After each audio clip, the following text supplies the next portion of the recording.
Hello again, my DIY loving friends, and welcome to Medicated Housewife DIY, where crafting and mental health come together.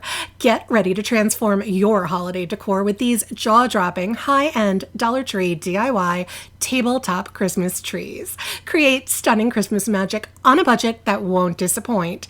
Dollar Tree DIYs that will blow your mind. Don't miss out on the Christmas magic. So what are you waiting for? Let's go DIY together. For this DIY, I'm using some very strong and very cheap instant coffee to stain these 11 wooden dowels that you can usually find at Dollar Tree, but I'll link some for you in the description box below as well. I'm painting the coffee onto the dowels just like a paint or a stain, and I like using the coffee for this when I want to add a little bit of subtle color to the wood. It is sheer coverage, but you can do several coats to get a darker tone, and I like to use a dry paper towel just to blot and wipe off the excess coffee as I go along. I grabbed this orange plastic jar top from my recycling bin and I covered the walls of it with some Dollar Tree masking tape just to kind of hide some of that very bright orange, and I marked with a pen dot about every 1 inch around the outside wall of the lid, but that does not have to be exact. Next, I'm going to use some jute twine from Dollar Tree, and starting in the inside middle of the lid, I am going to use hot glue to wrap the lid bottom with the jute.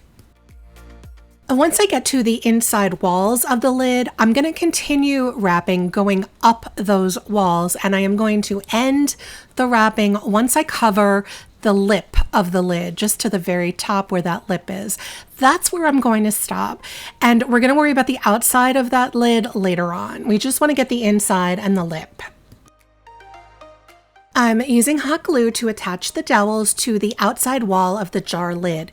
I put one dowel on each of those pen dots that I made, and we have 11 dots, so that's 11 dowels. But at this point, I only want to attach 9 of my 11 dowels. I am going to leave 2 of them off for now because we need to leave a gap of space right there. So until later, you'll see why.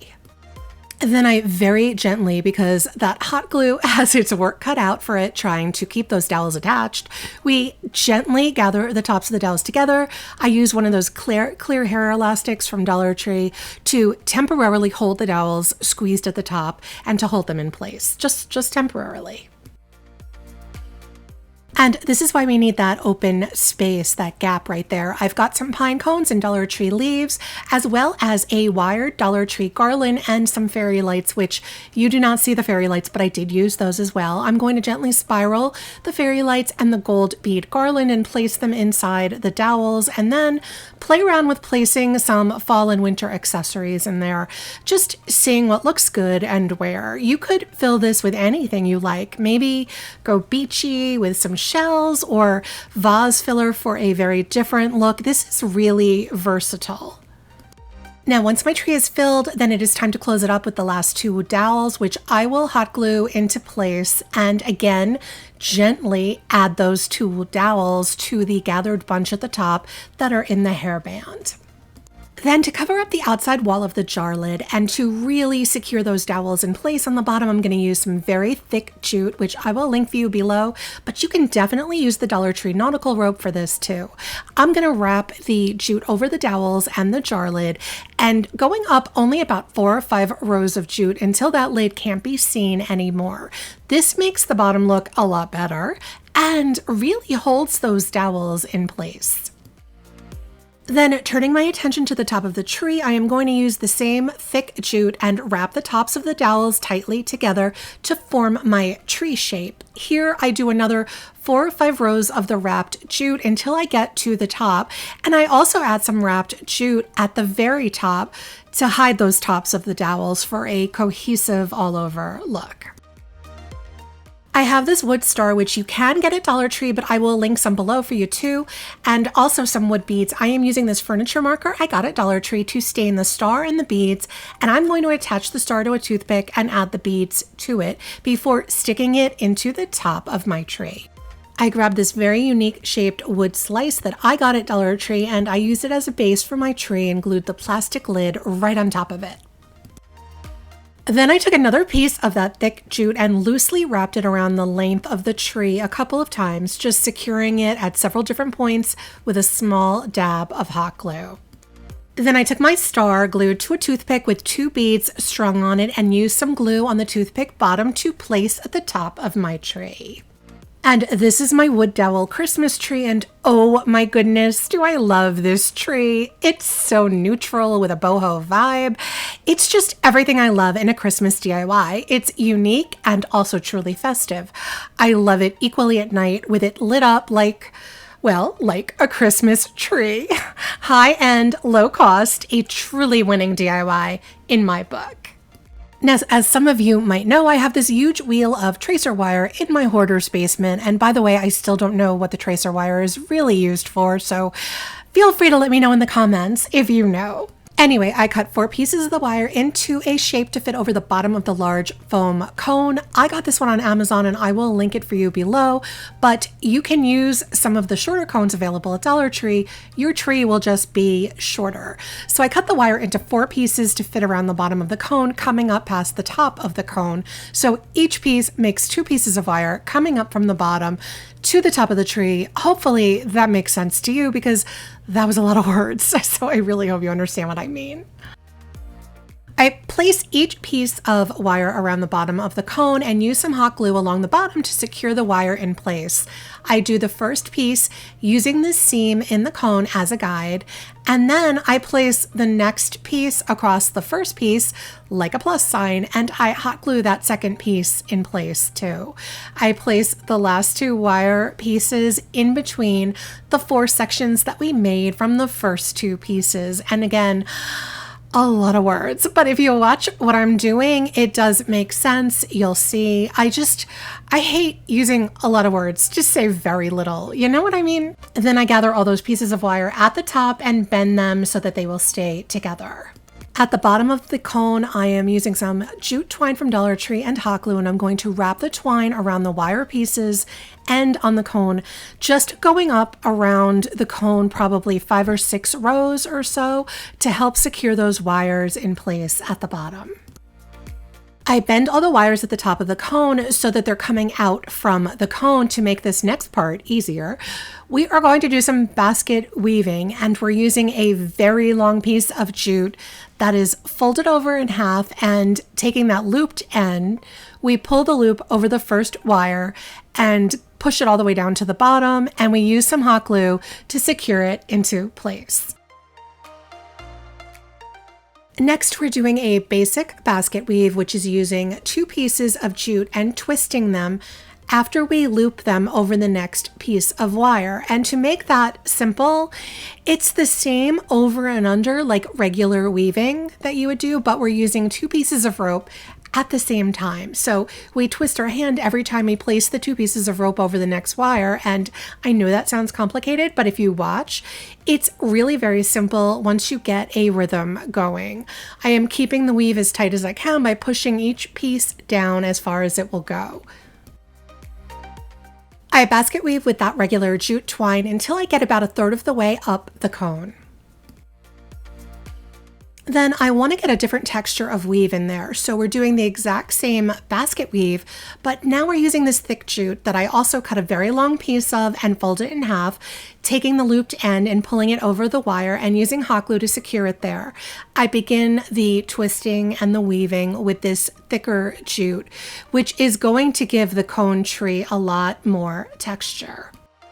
Now, I didn't count how many rows, but I go up another 1/3 of the way, or maybe even a little bit more than 1/3, using that thick jute. And that's when I decided to go back and finish the weaving on the top with the regular jute twine from Dollar Tree. Same weave, same long piece of twine folded over. And again, we begin with the loop over the wire and then proceed to twisting that twine around as we loop each wire. We loop it over the next pieces of wire, and that's I ended up going up about 1 inch over the top of the foam cone with this basket weave because I trimmed my wires to just about 1 inch above the cone, and I weave all the way up to the very top of those wires.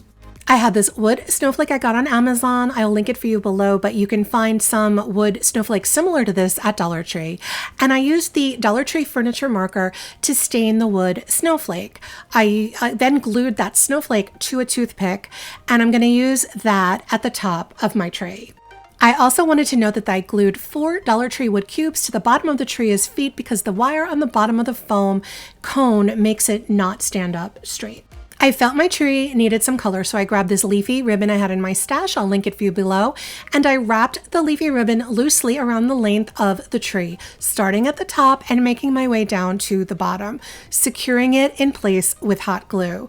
I decided afterward to add a second string of that leafy ribbon just to add a little bit more additional color. And this is my basket weave Christmas tree. And again, like the previous DIY, I love the neutral boho vibe it's giving. I love the look and texture of basket weaving, and the fact that we can bring that to life as a Christmas tree, well, that is just an added bonus. And I, for one, am loving it.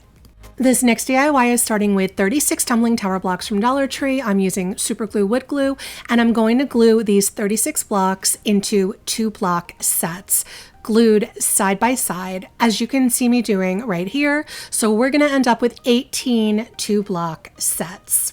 I'm sorry, the bottom of the clip was cut off, but I take 4 of the 2-block sets and glue them end to end, and that 8-block piece is going to be the bottom of my tree. I have 14 sets of 2 left, and we are using 7 sets of 2 for each side of the tree. With the sets standing on their sides, I take 1 spare block and use it as a guide to measure the 2-block sets and mark them with a pencil. This way, all my sets of blocks on both sides will be spaced evenly in the staggered pattern that we're doing for each side of my tree, as you can see me doing right here. Next, I glue the 2 sides of the tree together at the top and glue the bottom 8-piece set to the bottom of the 2 sides of the tree, forming a triangle-shaped tree. Off camera, I created a tree trunk for the tree using 2 sets of blocks sandwiched together, plus 2 additional single blocks, 1 glued in the middle of each side of the sandwiched blocks, as you can see right here. That's an additional 6 blocks used, added to the 36 from earlier, so 42 tumbling tower blocks total. I painted the tree trunk with some folk art antique wax, which I will link for you below. Then, using a mixture of antique wax that was thinned out with some water, I paint the entire triangle tree on all of the sides, including the inside and all of the edges as well. Once the triangle tree is dry, I take some Apple Barrel matte white acrylic paint, which I will link for you below, and a dry rough brush, and I use the paint sparingly to distress paint the entire tree, paying close attention to all of the edges to give it more of like a beat up vintage type of a look. I had this wood ring from Dollar Tree, and I decided to roughly paint the ring with the matte white as well, leaving some parts bare so there would be some wood grain showing through. And grabbing another one of those snowflakes that I stained with the Dollar Tree furniture marker, I used some hot glue to attach the snowflake to the front of the wood ring to use like a star at the top of my tree. I had a string of wired fairy lights from Dollar Tree, and using some hot glue, I attached the fairy lights going across the inside of the tree, starting at the top of the tree and then working my way down toward the bottom of the tree with the lights going across and back and across and back. Next, I glued the tree to the tree trunk and then the tree trunk to a wood slice from Dollar Tree.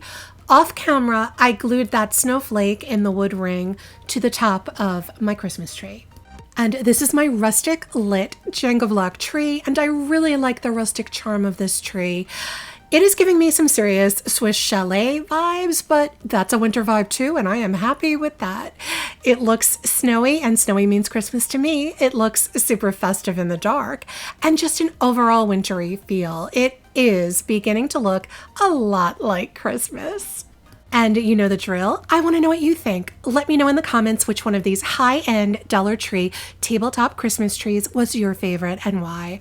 I love hearing from all of you. And if you've enjoyed this DIY video, there's another one waiting for you. Just click that link on your screen for more Medicated Housewife DIYs. Thanks for watching, and until next time, my name is Sarah. I'm the Medicated Housewife, and crafting is my medication.